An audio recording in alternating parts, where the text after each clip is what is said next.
Hey everybody, how you doing? This is DJE. I needed to come to you guys.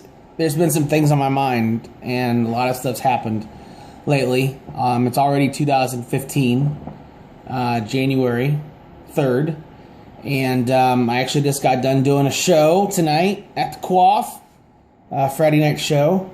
Wasn't too bad, a little slow, but that's going to happen after the new year. I found out some decent news, though. Today I heard a couple people make some New Year's resolutions, and I know that's kind of, cliche. But, if you're going to change some things around, I understand that's a good thing for you. So, a couple people that I know tried, going to their first meeting, and I mean Alcohol Anonymous meeting. I also know a person that's entered Narcotic Anonymous, and so that's the good news. The bad news is I know a couple people that, and I would never name a name. That's not my business. But I know some people that have relapsed and that are currently in a relapse. I know there is some people out there that are really suffering right now, and I just want to give you a heads up if you don't know anything about this program. It's a program of recovery. It takes a lot of work. It's a step process. I'll be 31 months sober on Sunday, this coming Sunday. So January 4th, 2015, I'll be 31 months sober. It's 2.5 years, basically. My anniversary is June 4th, 2012 is when I had my first meeting at Alcohol Anonymous. So my 3-year will come up this summer, hopefully, but we take things one day at a time here.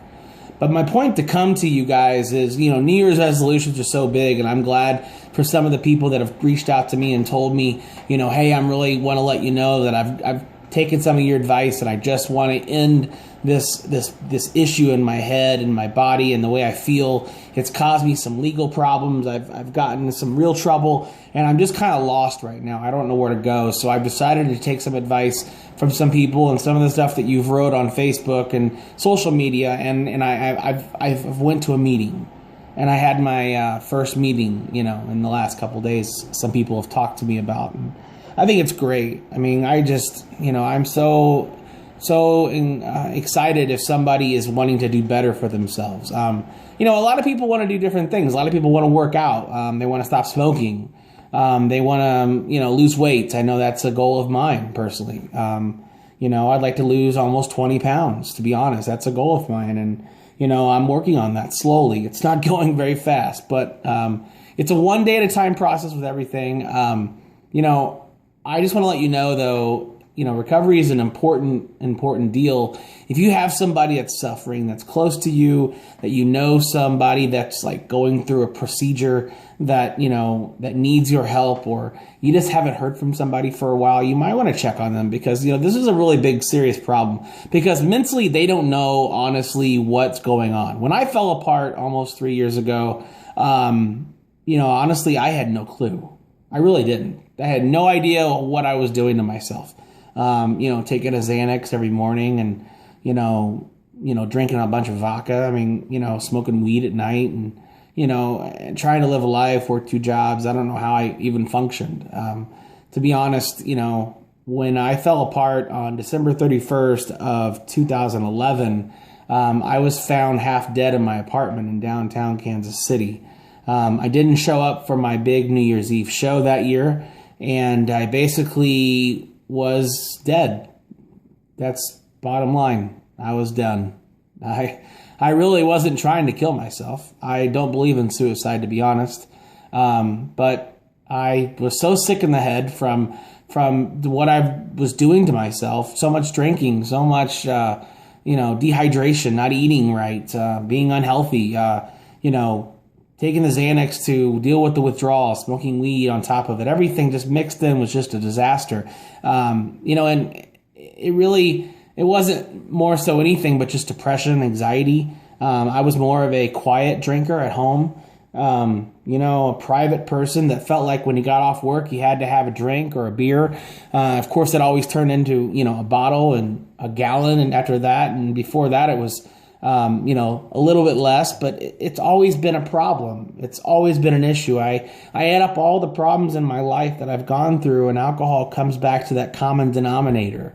So I just feel like that being in this program has changed my world, my life, my health, my look on life, my feel about everything, my relationship with my family and my friends. I just worked tonight. I just got done DJing tonight at the Quaff, and I had a great time. It was a lot of fun. This week also was New Year's Eve. I had my whole family come down. It was a good time. It was a great time. And, we saw everybody was drinking. I mean, it was a good time, but of course, I don't drink. So that's just not my deal anymore. It's not my choice. I do enjoy, being around some of the atmosphere. I love music and I like to dance. I like to have fun and I like to be social. If you know me, you know that. So my point is, though, is that, recovery isn't for everybody. Sometimes I guess we have to go to jail or fall apart in the hospital to figure it out. Unfortunately, that's kind of the way I stumbled into this, is I fell apart. And if I would have had these kind of informational things out there, maybe I could have changed my life or my world. I didn't have that. I stumbled into a wall, which created problems for me for a long time. And I was lost. I didn't know where to go. I didn't know where to turn. Obviously, if I would have had maybe some guidance or some information on this stuff, maybe I could have saved maybe a couple steps of disaster. I don't know if you want to call it that. Luckily, there wasn't, any drastic legal problems, thank God.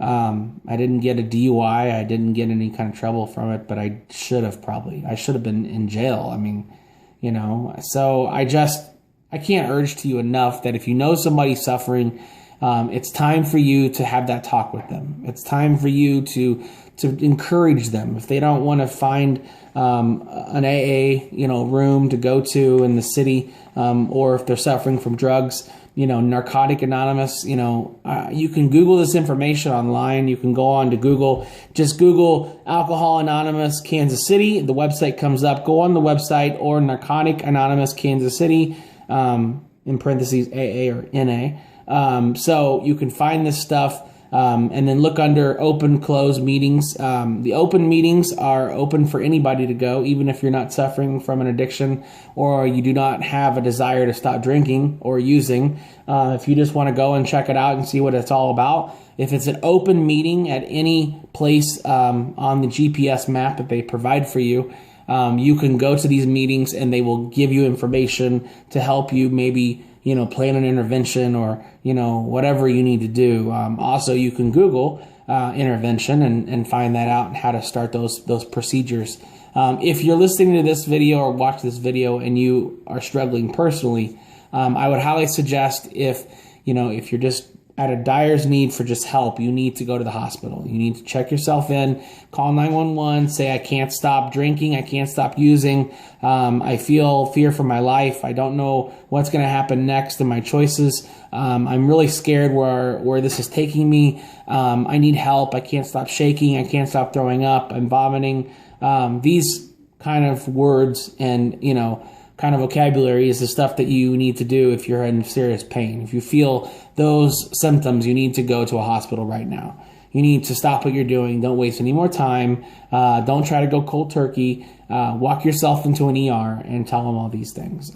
Even if you don't have insurance, deal with it later. They can't turn you away. They might have a grief counselor that could come out and at least talk to you, can give you some suggestions, some paperwork, maybe some ideas to where to go to detox out if you don't have insurance. But there are ways to save yourself, my friends. And, it's well worth it because you don't want, you could be dead. Let's say that. So I know a couple people right now that are relapsing and it's just killing me. It's destroying me knowing some people that were in this program when I started are now back out there, and Godspeed their return. Hope they make it back, because some people don't. In this past year, I know 2 people that have died from an addiction, either alcohol or a drug addiction. I know 1 person from each side. So, I don't want to hear about any more of my friends dying of alcohol or drugs. I mean, this is getting tiresome. I mean, there's ways to get better out there. I mean, people know how to go to the gym and they know how to work out, and they know how to make themselves better. Well, the same thing with going to a meeting. I mean, just try it. If you don't trust yourself, call somebody, make them go with you. Go to an open meeting. Call me, I'll go with you. Hell, I love going to meetings. I think they're fun. I think they're a lot of fun. It feels good to do good things for myself and to feel that positivity ring inside of me. I just feel like that, I'm a DJ. I'm a part-time DJ. I work at the Quaff for a very amazing ownership and family. I just love Anthony and Joe and Phil, and the Bonino family has been, like family to me, and they've treated me with respect and love and accepted me in, and I just can't tell you enough how gracious and thankful I am for that family and the opportunities that I've had there. I was a DJ throughout KC, and I've worked all different venues and all different places in the last 10 years. I'll be 36 this coming January 5th, and so 36 years old, I don't have any kids. I mean, you think about it, it's been a good 10-year run of good times, but it was time to get sober when it was time, because it was going to kill me if I didn't. And actually, it almost did kill me. 3 years ago on New Year's Eve, I was found almost half dead in my apartment. And if it wasn't for a neighbor, some family and EMTs, Kansas City Fire Department, I would have been dead. I missed my show on the 31st on New Year's Eve 3 years ago. Not 2 years ago, 3 years ago. So I didn't make it that year. I was at St. Luke's recovering from this stupid addiction. But this addiction changed my life. It's changed me completely. It's made me somebody different. I'm still working through a lot of flaws, working through some anxiety and, getting through some of that stuff that the 12 steps talk about. I have a new sponsor within this past year, and it's been great to have that sponsor. He has been very encouraging to me. We talk on a daily basis, even if it's just a text message. But it's good to have that one person to be able just to tell everything to, where you don't feel like you can, hide it. You don't feel like you can live a lie anymore. Just to be honest up front and to get that junk off of your chest is just an amazing feeling, let me tell you. So basically I'll leave you with this, and I know this is longer than I wanted. I just want to let you know that, step one basically talks about, if your life becomes unmanageable, where do you go? I mean, that's basically the subject. I mean, your life's become unmanageable. So you want to end up dying? Do you want to end up being in the hospital? Do you want to, go to jail? What's next for you? So try to think about that when next drink you take, or the next time you use a drug or something like that, and you're just dying inside. You're just tired of it. You're sick and tired of looking yourself in the mirror, and you're tired of the person you are, because I was tired. I was freaking sick and tired of the person I was. I was not a good person. I was not a good man in that world that I lived in. I've got a lot of things to work on still, but man, I've definitely changed a lot. And if you know me personally, you know that. So anyway, I had to make this tonight because I really feel like that people sometimes benefit from this. Even if you don't suffer from an addiction, then maybe you don't need this, but maybe you will have some information to pass on to somebody that might need it. So feel free to email me, social media, whatever it needs to happen. Get the word out, whatever you got to do. I'm here to answer any questions anytime. Feel free to always reach me. I would be glad to take any phone calls too. My phone number is on Facebook. So anyway, this is DJ E here live in downtown Kansas City at E Production Studios on January 3rd, 2015. Kansas City, stay strong. It's a tough world out there right now. All right. I love you. Thanks.